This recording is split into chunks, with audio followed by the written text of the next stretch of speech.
Okay.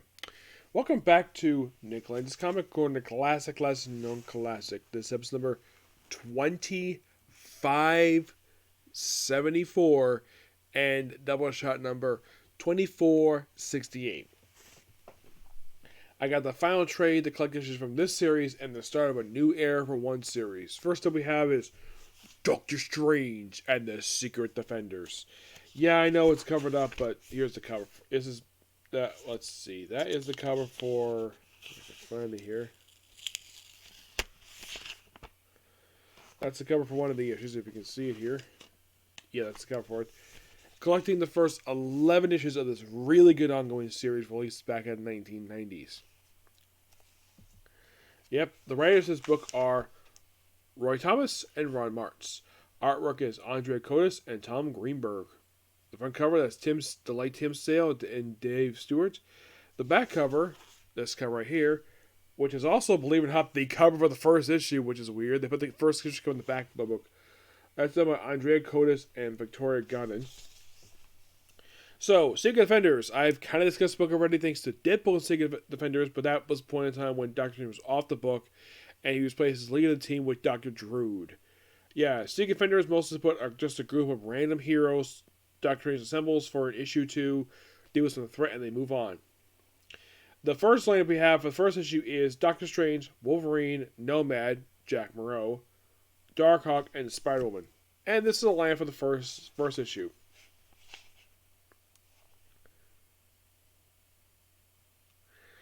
And of course, mentions the events of Doctor Strange 4050, which just takes place right afterwards. And then it seems like you just pick random heroes, deal with the threat, and then we deal with a woman named Dreadlocks, and then of course we kind of have basically where, like, you ever think it's the same lineup for the next issue? Yes. Yeah, the first lineup of the first 2 or 3 issues is the same lineup. Fighting a woman named Dreadlocks. Yeah.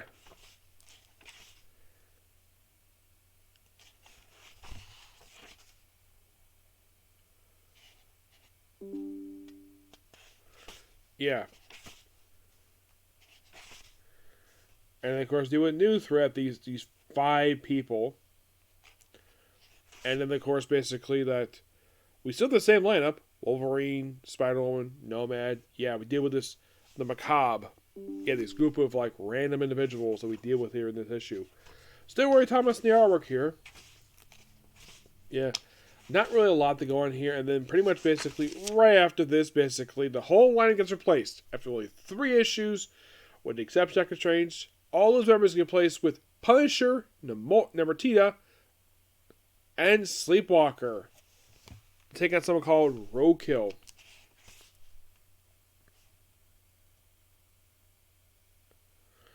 And this is, I think this is basically like, so, it is mentioned here, Dr. Strange has met Sleepwalker before in Sleepwalker 25. This may have been the first time that Punisher has met Doctor Strange, because they team up here to deal with this supernatural threat for this one issue. Actually continues the very next issue because, well, yeah. We continue with the same line to basically deal with this threat here. And then all that lamp is gone after only 2 issues. Replace them with Captain America, Spider-Man, and Scarlet Witch. To take on Xanadu with his Wand of Tomb. Yep. It's kind of in a way is a 90s follow-up to A number 2, which is the first time we had Doctor Strange and Spider-Man team up, and it was debut of this very character. Yep. Now, if you're curious, like, what was Xanadu's, like, previous appearance before this very comic book?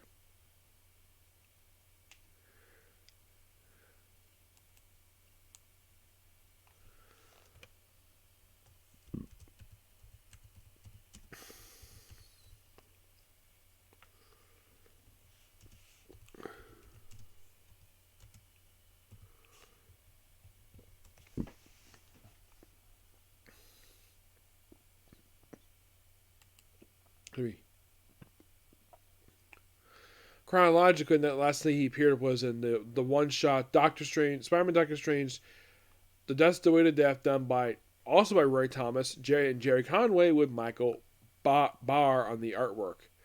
And if you're curious, Xanadu himself is only here for like at least about 2 issues. Mm-hmm. And then, actually 3 issues. And then pretty much 9 and 10, I kind of discussed issues already. It's mostly with Silver Surfer team up with Thunderstrike and War Machine to take on Nebula for 2 issues.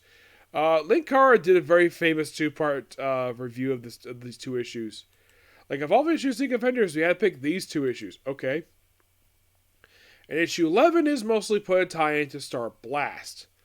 Star Blast was a sort of a minor crossover with, which is basically involved just, like, the 4 issues of Star Blast, Quasar issues 54 to 56, and Name of the Submariner 47, 48, and 1 issue of Fantastic Four.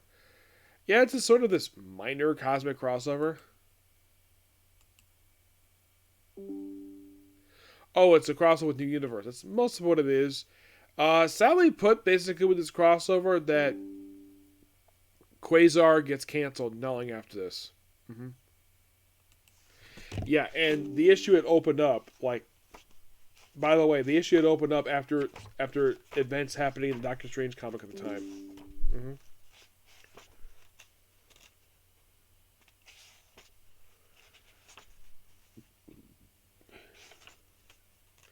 Also, Roy Thomas off the book, he plays with Ron Martz. Mm-hmm.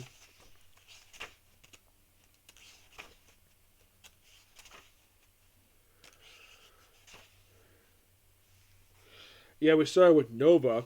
Yes, Nova, all with North Star and the Hulk.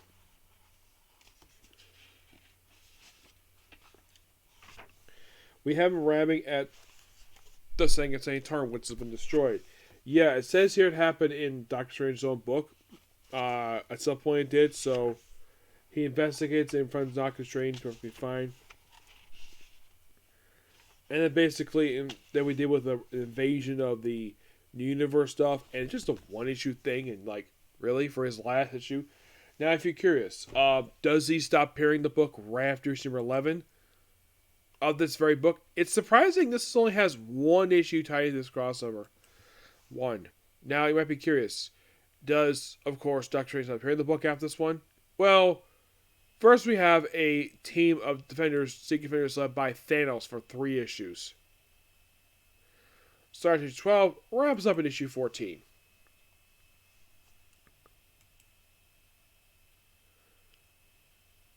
And then Doctor Strange officially leaves with issue number 15. And he's leads by Dr. Trude, who basically becomes the new leader of the team for pretty much the rest of the series. Overall, really damn good book. I thoroughly enjoyed it. Mm-hmm. Yeah. And sadly, the group itself was never seen again after this one. Not really. Final thoughts on the Secret Avengers comic book. Really good. Really fun. Nothing really bad here, per se. Though it's basically, some people think of like, oh, it's like Defenders for the 1990s, except it doesn't have all the same flavor that we liked about the Defenders, original Defenders comic book when it was in 19. This was actually just you can think of this book as, Doctor Strange assembling random superheroes to fight some supernatural and then basically move on afterwards and never mention them again. But it seems interesting, though. We started off with Nomad, Wolverine, and Darkhawk, who had ongoing series at this point in time, so why not? And plus, Wolverine is popular, so Spider-Woman, I only get the reason why they featured her because she was part of West Coast Avengers at this point in time, so why not? Alright, next up, speaking of Avengers, we have the first trade to collect the MacKay run for Avengers. This is called The Impossible City. Yep. Which collects the first 6 issues of Avengers Volume 9 along with a timeless one-shot. Written by MacKay. Artwork for the timeless one-shot is done by Greg Land, Jay Laston, Pat Zurcher, Sarah LaRocca. For the Avengers issues, it's Cia Falia and Ivan Valora. The cover is Stuart Imnan. The cover for the one-shot is basically Kel Nagu. Timeless. It's mostly put basically Kang being affected by this. And by the way, this timeless one shot is one of like 3 ever released.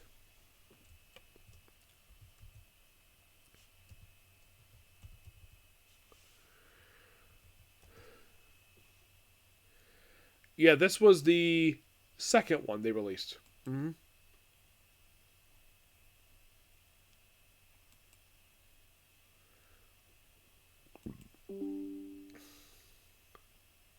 Though this actually led to the opening story arc of that particular day. We also debut of a group known as Twilight Court, who basically end up becoming the first villains of the Avengers book. That's, well, actually they return Avengers 7 through 9, but yeah, it's like, you can think of the Timeless One Shot is the second one anyways, mostly put just a lot of setup for the relaunch. Mm-hmm. So, basically, the Avengers are basically, at this point, basically do not have Avengers Mansion anymore. The mountain is gone. The mountain was taken by... This, of course, main book is basically... This is just basically what happened next after Avengers Assemble crossover, where Captain America himself, Steve Rogers, is not on the team anymore. He's off the roster. He's replaced by Sam Wilson. And, of course, basically that, well, Captain Marvel has been given the position to be the chairwoman of the team. And our first recruit is, of course, Tony Stark, man. He gave him the job anyways. And, of course, Thor himself joined his team, too, because why not? Though, in this book, for some reason, he's back to his little Jack Kirby look. Yeah. That's probably because what happens in the pages of his old comic book. We also have the Vision, Scarlet Witch, and the Black Panther. The Black Panther in this book, basically, this is, like, set just not long after the events of the previous run. The John Riley run where he's like no longer king, he's not a chairperson anymore, and of course we have to deal with this new threat here. Project Pegasus deals with, of course, we deal with the return of Terminus, and this lasts for like one issue, and then we deal with Hydra the very next issue. Of course, this is where it falls with Kang the Conqueror, and then we deal with the group known as the Us and Combine, and of course, basically like. We deal with this new thing called the Impossible City.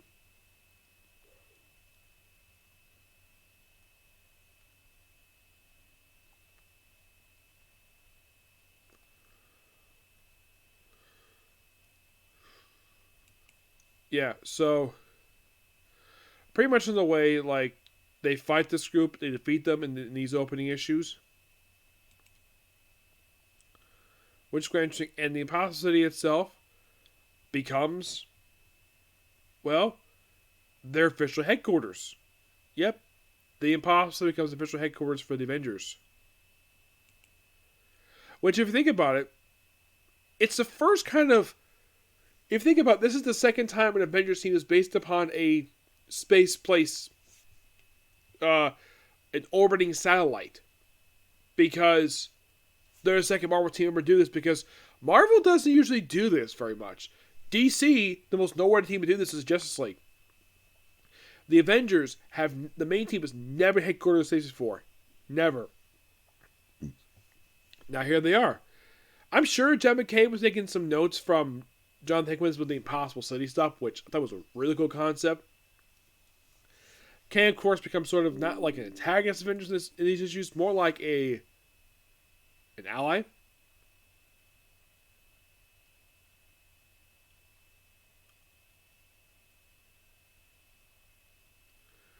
Yeah, and it possibly becomes an official member.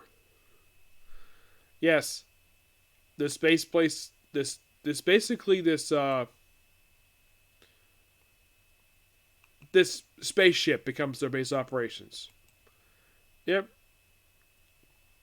I do have a personal theory of why they had it where they had to do this, because, well, because Carol Danvers, in a lot of the recent stuff recently for her, she was headquartered out of the Alpha Flight Space Program Space Station, which was destroyed.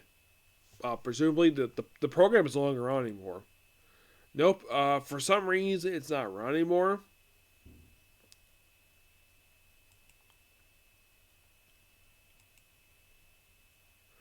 Yeah, for some reason, the Alpha Flight Space Program is just no longer involved. It's no longer here, per se. It just stopped appearing. Yeah.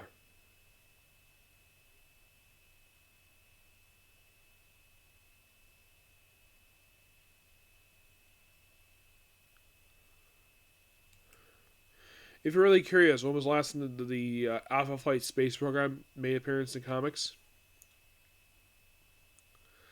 The last known appearance was in the final issue of Sword.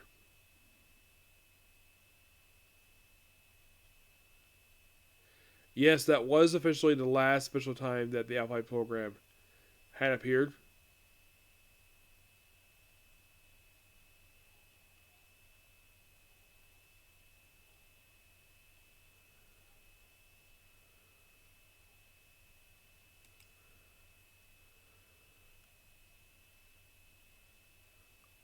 Yeah, and their space station they had, yeah, it's no longer around.